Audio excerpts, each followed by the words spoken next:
আজ আমরা ক্লাস 10 এর sea fever by John Edward Masefield এই কবিতাটি আলোচনা করছি। প্রথম আমরা এই যে টাইটেল যেটা আছে সি ফেভার, এটা আমরা জানবো। সি ফিভার, সি ফিভার এমন ফিভার শব্দটার বাংলা অর্থ জ্বর, কিন্তু এখানে সি ফিভার ফিভার বলতে বোঝানো হয়েছে এক্সেসিভ ডিজায়ার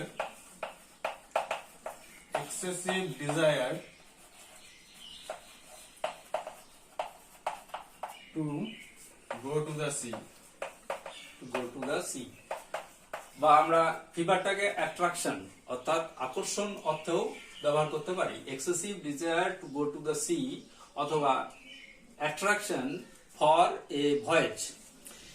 আমরা জন মেসফিল্ড কবির কথা একটু জানব। জন এডওয়ার্ড মেসফিল্ড একজন বিখ্যাত ইংরেজ কবি। তার জন্ম হয়েছিল 1878 খ্রিস্টাব্দে। তিনি একজন নাবিক ছিলেন প্রথম জীবনে, এবং তার নাবিক জীবনের যে অভিজ্ঞতা, সেই অভিজ্ঞতা উপর ভিত্তি করেই এই কবিতাটি উনি রচনা করেছিলেন।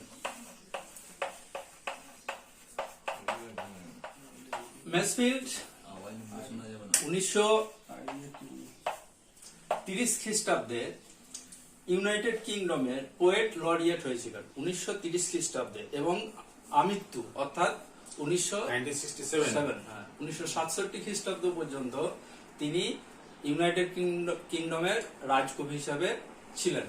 যেহেতু তিনি একজন মার্চেন্ট নেভি ছিলেন, সেই জন্যই তার এই যে সামুদ্রিক জীবন, যে সি লাইফ, তার প্রতি তার এতটাই আগ্রহ গড়ে উঠেছিল। এছাড়াও আমরা দেখেছি মানুষের জীবনে অজানাকে জানার এবং অচেনাকে চেনার একটা তীব্র কৌতূহল বা আগ্রহ থাকে। To know the unknown and to discover the undiscovered.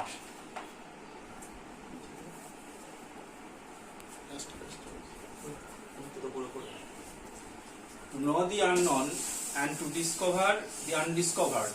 এই যে তীব্র একটি কৌতূহল বা ইচ্ছা, সেটা মানুষের জীবনে যুগ যুগ ধরে কাজ করেছে, এবং এই আকর্ষণের জন্যই যুগ যুগ ধরে মানুষ বিভিন্ন জায়গায় ঘুরে বেরিয়েছেন। যেমন আমরা ইতিহাসে পাঠ করেছি মার্কো পোলোর কথা, Vasco da Gama, Amerigo Vespucci, এমনকি আমাদের দেশের অতীশ দীপঙ্কর, এই সমস্ত তারা কিন্তু অজানাকে জানার, অচেনাকে চেনার জন্যই বিভিন্ন উদ্দেশ্যে যাত্রা করেছেন। এখানেও কবি, তিনি যেহেতু ব্যক্তিগত জীবনে একজন মার্চেন্ট ছিলেন, তো সেই কারণে তিনি কিন্তু বিভিন্ন দেশ ঘুরেছেন, এবং তার মধ্যে সমুদ্র যাত্রার একটা তীব্র কৌতূহল বা আগ্রহ ছিল। এবার আমরা সরাসরি টেক্সটে চলে যাই। কবিতাটা তাহলে পড়ি। Sea fever, John Masefield. I must go down to the seas again, to the lonely sea and the sky, and all I ask is a tall ship and a star to steer her by, and the wheels kick and the wind song and the white sails shaking, and a grey mist on the sea's face and a grey dawn breaking. I must go down to the seas again, for the call of the running tide is a wild call and a clear call that may not be denied. And all I ask is a windy day with the white clouds flying, and the flung spray and the blown spume and the seagulls crying. I must go down to the seas again, to the vagrant gypsy life, to the gulls way and the whales way, where the winds like a whetted knife. And all I ask is a merry yawn from a laughing fellow rover, and quiet sleep and a sweet dream when the long trek's over. The first line, the poet uses must. I We know must. that must is a modal auxiliaries. So it has a special meaning. So what is the meaning here? Obligation. Must শব্দটাকে Or আমরা compulsion. সাধারণত বাধ্যতামূলক যে কোনো বিষয় যেটা বাধ্যতামূলক ভাবে আমরা বোঝাই, সেক্ষেত্রে মাস্ট ব্যবহার করা হয়। এখানে একটা কথা বলে দিই, প্রথম যখন জন মেসফিল্ড এই কবিতাটি রচনা করেছিলেন, তখন কিন্তু আই মাস্ট গো ডাউন ছিল না, তখন ছিল আই মাস্ট ডাউন।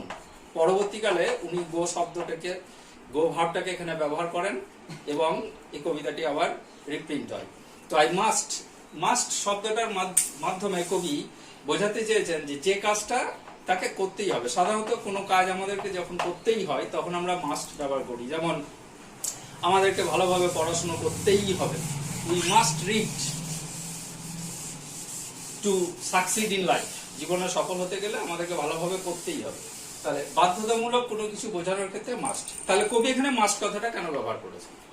ওই যে প্রথমেই কিছুক্ষণ আগে আমরা আলোচনা করছিলাম যে কবির মধ্যে অজানাকে জানার, অচেনাকে চেনার যে তীব্র আগ্রহ বা কৌতূহল রয়েছে, সেই কৌতূহল বা আগ্রহটা এতটাই তীব্র যে কবি বুঝতে পারছেন যে তার আর গৃহে থাকলে হবে না, তাকে যেতে হবেই।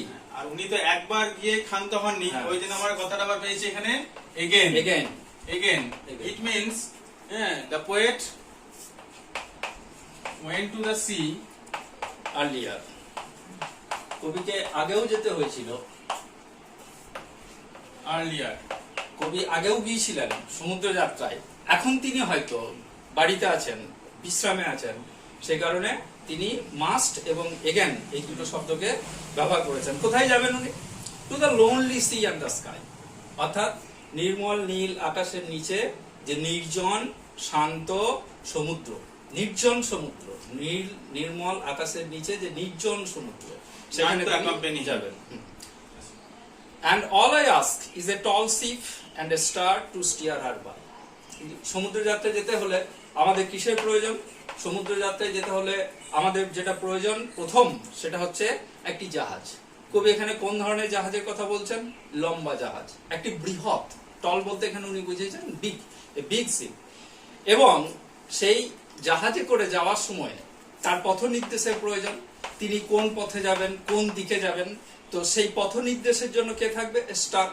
তাহলে এখানে স্টার বলতে সাধারণত কোন দিকে রেফারেন্স দিয়েছে? পোল স্টার, অর্থাৎ যেটাকে আমরা বাংলায় বলে থাকি ধ্রুবতারা। টু স্টিয়ার হার বাই, তাকে পথ দেখানোর জন্য। টু গাইড হার, স্টিয়ার শব্দটা এখানে ড্রাইভ বা গাইড অর্থে ব্যবহার করা হয়েছে। টু স্টিয়ার হার বাই, তাহলে সেই জাহাজটিকে, যে বৃহৎ জাহাজে করে কবি তার আকাঙ্ক্ষিত, তার মনের হৃদয়ের ইচ্ছাটা পূরণ করার জন্য যে সমুদ্র যাত্রায় যাবেন, সেই যাত্রায় যাওয়ার জন্য তার প্রয়োজন একটি বড় জাহাজের, এবং আকাশে যে নক্ষত্র অর্থাৎ ধ্রুবতারা, সেইটি তাকে পথ দেখিয়ে নিয়ে যাবে। আর কিসের প্রয়োজন? And the wheels speak and the wind song and the white sails shaking. Wheels speak, অর্থাৎ যেটাকে আমরা সোজা কথায় বলে থাকি দাঁড়ের শব্দ। উইন্ড সং, বাতাসের প্রবাহ, বাতাস বয়ে যাবে। আর কি থাকবে? হোয়াইট সেল সেকিং, তার মানে সাদা পাল, সে বাতাসের যে বয়ে যাওয়া, সেই বয়ে যাওয়ার ফলে পালটাও কিন্তু নড়বে। আগেকার দিনে জাহাজ তো পালের সাহায্যে চলতো, তখন ইঞ্জিনের ব্যাপার ছিল না, সে হাওয়াতে পালটা নড়ছে। And a grey mist on the sea's face and a grey dawn breaking. তাহলে কবি যাত্রাটা শুরু করবেন কখন? যখন ভোর হবে, যখন রাত্রি শেষ হয়ে ভোর হবে, ঠিক সেই সময়ে তিনি যাত্রা শুরু করবেন। এবং সমুদ্রের উপরিতল, ফেস বলতে এখানে বোঝানো হয়েছে যে আপার সারফেস অফ দা সি। তো সমুদ্রের উপরিতলে যখন ধূসর বর্ণের কুয়াশা আচ্ছন্ন থাকবে, সমুদ্রের উপরিভাগটা ঢাকা থাকবে, আবৃত থাকবে, তখন কবি যাত্রা শুরু করবেন। I must go down to the seas again, for the call of the running tide is a wild call and a clear call that may not be denied. কবি আবার বলছেন, কি বলছেন? তাকে সমুদ্রে যেতেই হবে, সমুদ্রে তাকে যেতেই হবে, তিনি যেতে বাধ্য, তিনি যেতে বাধ্য। It is inevitable for him to go to the sea. কেন না? for the call of the running tide, জোয়ার, যে জোয়ারের ডাক, সেই জোয়ারের ডাক তিনি অন্তর থেকে শুনতে পাচ্ছেন। The call of the running tide, অর্থাৎ জোয়ারের যে ডাক, সেটা তিনি অন্তর থেকে শুনতে পাচ্ছেন। How is the call? How is the call? সেই ডাকটি কেমন? Wild call and a clear call. সেই ডাকটা হচ্ছে আবেগ সমন্বিত এবং সুস্পষ্ট।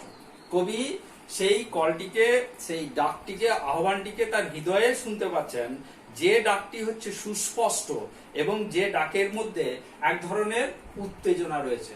Wild call, the call made the poet excited, অর্থাৎ এই ডাকটি শুনেই তিনি কিন্তু উত্তেজিত হয়ে পড়লেন যে তাকে যেতেই হবে।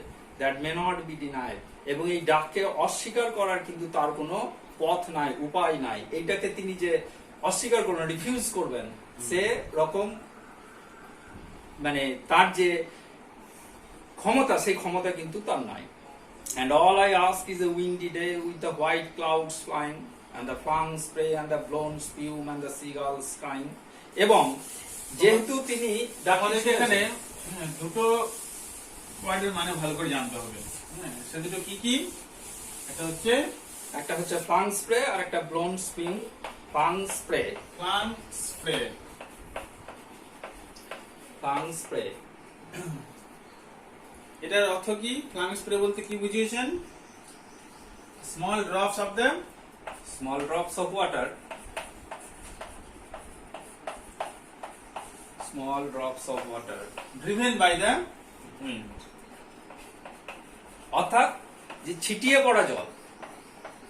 আমরা অনেকেই সমুদ্র দেখেছি, সমুদ্র কোনো পাথরের গায়ে ধাক্কা মারছে দেখেছি, সমুদ্রের ঢেউ, সেই ঢেউ এসে যখন পাথরের গায়ে ধাক্কা মারছে তখন কি হয়, জলগুলো চারিদিকে ছিটিয়ে পড়ে। বা আমরা অনেকেই ফোয়ারা দেখেছি, ফোয়ারা থেকে জল উঠে, সেই ওঠার পর চারিদিকে যে ছিটিয়ে পড়ে সেটাকে বলে flung spray, অর্থাৎ ছিটিয়ে পড়া জল। and the blown spume, blown spume, spume মানে হচ্ছে ফেনা, ফিউম, ফোম। স্পিম কথাটার অর্থ হচ্ছে ফর্ম, তাহলে ব্লোন শব্দটার অর্থ হচ্ছে the foam driven by the wind. the foam driven by the wind, অর্থাৎ চারিদিকে ছড়িয়ে ছিটিয়ে থাকা যে ফেনা। and the seagulls crying, এবং শঙ্খচিল তাদের চিৎকার। তাহলে কবি যখন রানিং টাইডের ডাক শুনছেন, তাই তো, কবি যখন রানিং টাইডের ডাক শুনছেন তখন সেই ডাকটাকে তিনি আর কোনোভাবেই অস্বীকার করতে পারছেন না। সেই ডাকে তাকে সাড়া দিতেই হবে। কেন সাড়া দিতে হবে? Because it is a wild and clear call. এই কলটা কবিকে একেবারে উন্মত্ত করে তুলেছে, মানে আমি যাবোই, বাঁধন ছাড়া যাকে বলে। এবং সেই যাওয়ার সময়ে তার যেটা প্রয়োজন, একটি উইন্ডি ডে, অর্থাৎ সেখানে বাতাসের প্রবাহ সবসময় বজায় থাকবে। কেন উইন্ডি ডে? না এই উইন্ডটাই কবিকে তার জাহাজে করে যেতে সাহায্য করবে। যেহেতু বাতাস না থাকলে জাহাজটা অতটা এগিয়ে যেতে পারবে। and the white clouds flying, এবং আর কি থাকবে, যে আকাশে সাদা মেঘের আনাগোনা থাকবে, অর্থাৎ আকাশ পরিষ্কার কিন্তু সেখানে সাদা মেঘ থাকবে। এবং সেই সময় তিনি যে পরিবেশ পাবেন সেটা কি, flung spray আর blown spume, অর্থাৎ জলে ছিটকে পড়া এবং চারিদিকে ফেনায় পরিপূর্ণ, এবং শঙ্খচিল তারা চিৎকার করবে। I must go down to the seas again to the vagrant gypsy life. কবি আবার বলছেন vagrant gypsy life. জিপসি মানে তোমরা জানো, যাযাবর। vagrant ঘুরে বেড়াচ্ছে যারা, সব ওয়ান্ডারিং। vagrant শব্দের অর্থ হচ্ছে ওয়ান্ডারিং, আর জিপসি মানে আমরা জানি যাযাবর। প্রায় একই দুটো অর্থ, প্রায় দুটো শব্দের অর্থ প্রায় একই, তথাপি এখানে কবি ভ্যাগ্রান্টটাকে অ্যাডজেক্টিভ হিসেবে ব্যবহার করেছেন। হ্যাঁ, ভ্যাগ্রান্ট জিপসি লাইফ, অর্থাৎ যাযাবরের মতো জীবন, যে জীবনের মধ্যে কোনো নিয়মের, একটা নির্দিষ্ট নিয়ম মেনে আমাকে চলতে হবে এরকমের কোনো ব্যাপার না। অর্থাৎ সোজা কথা বলতে গেলে কবি এখানে যেটা বলতে চাইছেন যে সমুদ্রে যে জীবনে তিনি যাবেন, সমুদ্র যাত্রায় যে যাবেন, সেই জীবনটা হবে তার স্বাধীন জীবন, ফ্রি ফ্রম এনি কেয়ার্স, কোন রকমের দুশ্চিন্তা, চিন্তা, দায়বদ্ধতা, এই সমস্ত থেকে তিনি মুক্ত থাকবেন। সেই কারণেই তাকে যেতে হবে সমুদ্রের মধ্যে আবার, to the gull's way and the whale's way. কোন পথে তিনি যাবেন? সমুদ্র যাত্রায় তিনি যাবেন কোন পথে? যে পথে শঙ্খচিলেরা উড়ে যায়, তাই তো, গাউস ওয়ে, যে পথে শঙ্খচিলেরা উড়ে যায়, অ্যান্ড দ্য হোয়েলস ওয়ে, এবং যে পথে তিমি মাছ যারা যায় সেই পথে। অর্থাৎ যে নির্দিষ্ট কোনো গণ্ডিবদ্ধ পথের মধ্যে নয়, একটা স্বাধীন পথে তিনি এগিয়ে যাবেন। where the winds like a whetted knife, যেখানে বাতাস ধারালো ছুরির মতো আমাদেরকে আঘাত করে। অর্থাৎ প্রচন্ড প্রতিকূল পরিস্থিতিতেও, প্রচন্ড বিরুদ্ধ একটা পরিবেশের মধ্যেও কবি কি করবেন? the wind is extremely cold. তার মানে কি, প্রতিকূল পরিস্থিতিটাকে বোঝানো হয়েছে। সেই প্রতিকূল পরিস্থিতির মধ্যেও কবি কি করবেন? সেই শঙ্খচিলের পথ ধরে, তিমি মাছের পথ ধরে তিনি এগিয়ে যাবেন। and all I ask is a merry yarn from a laughing fellow rover, and quiet sleep and a sweet dream when the long trip's over. এবং যখন তিনি যাত্রাটা শেষ করবেন, when the long trip's over, এখানে ট্রিক শব্দ ব্যবহার করা হয়েছে কি অর্থে? ট্রিক কথাটার অর্থ হচ্ছে জার্নি। ট্রিক কথাটার অর্থ হচ্ছে জার্নি, অর্থাৎ সমুদ্র যাত্রায় তিনি যে বেরিয়েছেন তার একটা শেষ আছে। যখন তিনি সেই শেষ গন্তব্যস্থলে পৌঁছাবেন, তখন যখন তিনি গন্তব্যস্থলে পৌঁছালেন তখন তার কি কাম্য? এর আগে তিনি নানা ধরনের জিনিস চেয়েছেন, কখনো টল শিপ চেয়েছেন, কখনো হুইল স্টিক চেয়েছেন, উইন্ড সং চেয়েছেন, হোয়াইট সেলস সেকিং চেয়েছেন, তারপর উইন্ডি ডে চেয়েছেন, হোয়াইট ক্লাউড চেয়েছেন। কখন? যখন তিনি যাত্রাটা করছেন বা যাত্রা শুরুর সময়ে এইগুলো তিনি চেয়েছেন। কিন্তু যখন যাত্রাটা শেষ হচ্ছে তখন তার ইচ্ছা কি, কি চাইছেন তিনি? তখন তিনি চাইছেন এ মেরি ইয়ন, একটি সুন্দর একটি গল্প। ইয়ান শব্দের অর্থ হচ্ছে টেল বা স্টোরি, অর্থাৎ গল্প। কেমন গল্প? ভিড়, অর্থাৎ আনন্দের গল্প।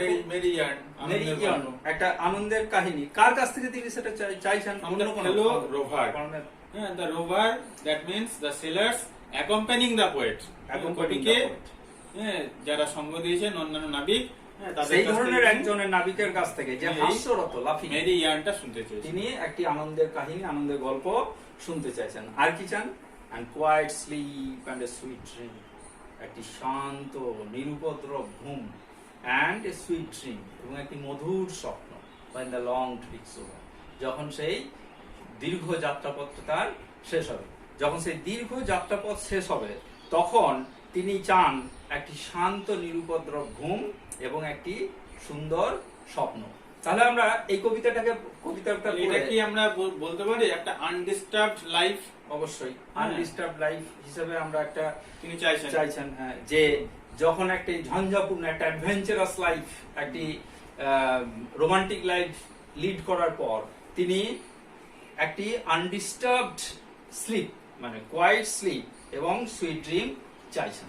তাহলে এখান থেকে এই কবিতাটা পড়ার পর আমরা কিছু কিছু প্রশ্ন নিয়ে আলোচনা করতে পারি। যেমন প্রথম প্রশ্ন আমরা বলতে পারি, where does the poet want to go? Where does the poet want to go? আমি তোমাদের সুবিধার জন্য প্রশ্নগুলো লিখছি বোর্ডে, তোমরা একটু খেয়াল করো, ভালো করে প্রশ্নগুলো খেয়াল করতে হবে। প্রশ্ন কি? Where does the poet want to go? Where does the poet want to go?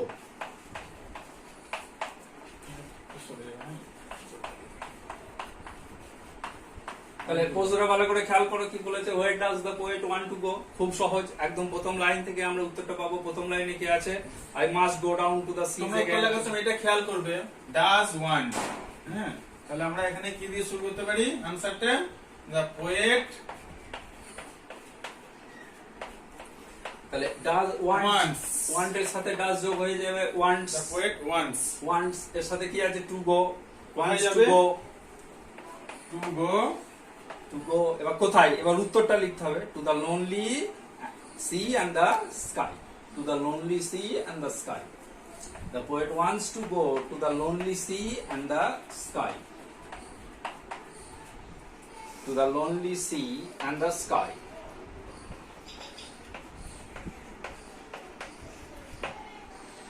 ঠিক আছে, এটা হলো উত্তর, the poet wants to go to the lonely sea and the sky. এবার পরের প্রশ্ন আমরা বলছি যে what will steer the ship, the poet ship, what will steer, what will steer the poet's ship? খুব সহজ উত্তর, what will steer the poet's ship? তোমরা দ্বিতীয় লাইনে রাখো কি লেখা রয়েছে, and all I ask is a tall ship and a star to steer her by. তাহলে এখানে হার বলতে কাকে বোঝানো হয়েছে? শিপকে। তাহলে এখানে প্রশ্ন কি আছে? টু হোয়াট, এখানে হোয়াটটা সাবজেক্ট হিসেবে ইউজ হচ্ছে, তাই তো? তাহলে আমরা হোয়াট এর পরে এখানে কিন্তু উইলটা দিয়ে দিতে পারবো। তাহলে এখানে উত্তরটা কি হবে? উত্তরটা হচ্ছে ওখানেই লেখা আছে star, the stars, the star, the star, the star. Star বলতে আমরা আগেই বলেছি আলোচনার সময়, pole star, the star will steer the poet's ship.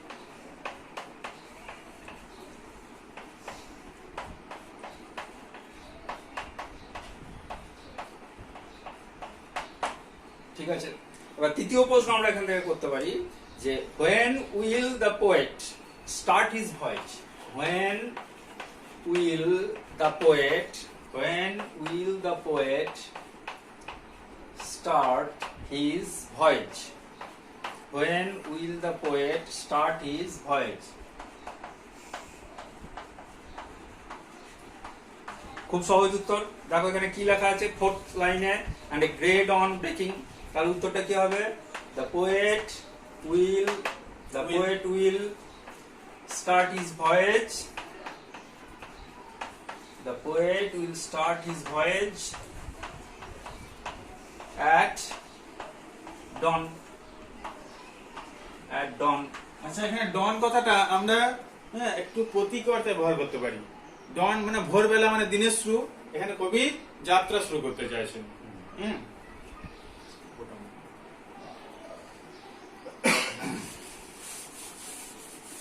এবার আমরা পরের প্রশ্ন আলোচনা করছি। সেকেন্ড স্ট্যান্ডায় যে প্রশ্নটা সব থেকে গুরুত্বপূর্ণ সেটা হচ্ছে what may not be denied, what may not be denied and why, what may not be denied, May not be denied and why, অর্থাৎ কোন জিনিসটাকে আমরা অস্বীকার করতে পারবো না এবং কেন, কেন অস্বীকার করতে পারবো না, কোন জিনিসটাকে আমরা অস্বীকার করতে পারবো না এবং কেন পারবো না। খুব সহজ উত্তর, for the call of the running tide is a wild call and a clear call that may not be denied. তাহলে এবার এখান থেকে আমাদেরকে প্রশ্ন উত্তরটা লিখতে হবে what may not be denied and why. তাহলে কি লিখবো আমরা, হোয়াট এর জায়গায় কোনটাকে কবি অগ্রাহ্য করতে পারছেন না। তাহলে the call of the running tide, the call of the running tide, the call of the running tide may not be denied, may not be denied because, কেন বিকজ ব্যবহার করছি, উভয় দিয়ে প্রশ্ন আছে, because it is a wild and clear call, because it হচ্ছে না the call, because it is a wild and clear call.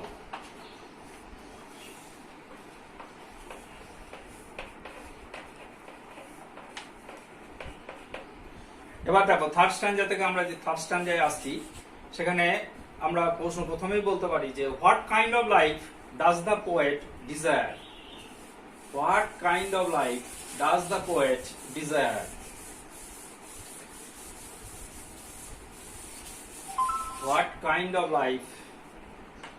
what kind of life does the poet desire? desire শব্দের অর্থ তোমরা আগেই জেনেছো, desire মানে হচ্ছে ইচ্ছা করা। does the poet desire, খুব সহজ, খুব সহজ।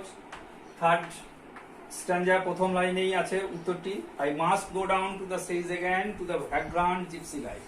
তাহলে কবি কোন ধরনের জীবন কামনা করছেন, কোন ধরনের জীবন তিনি ইচ্ছা করছেন, চাইছেন? খুব সহজ উত্তর কি লিখবো, the poet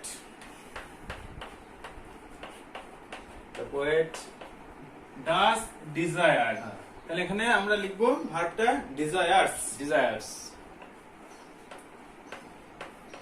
the poet desires. দেখো লাইনে কি আছে, the vagrant gypsy life, the poet desires the vagrant. আমরা দেখো এইখানে একদম শেষে চলে যাই, শেষ লাইনে এবং কবিতার শেষে, যে এখান থেকে প্রশ্ন করতে পারি যে what does the poet ask when the trick is over? What does the poet ask? What does the poet ask when the trick is over? When the trick is over. খুব সহজ, একদম শেষে আমরা এটা বলতে পারি যে the poet asks a merry yarn,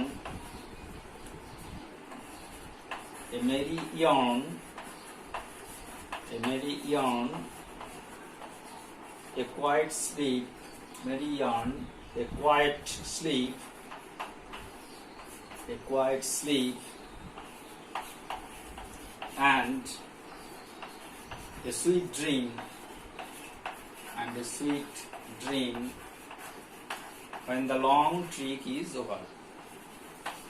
When the long trek is over.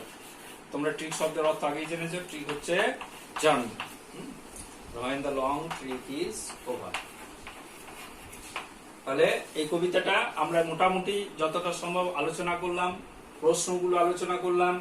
তোমরা নিজেরা এবার এটাকে পড়ে প্রশ্নগুলো দেখবে, প্রশ্নগুলো নিজেদের মধ্যে আলোচনা করবে। যদি আরো কিছু প্রশ্ন থাকে তাহলে তোমরা আমাদেরকে জানাতে পারো। এখানে আমরা এই কবিতাটা এখানে শেষ করছি।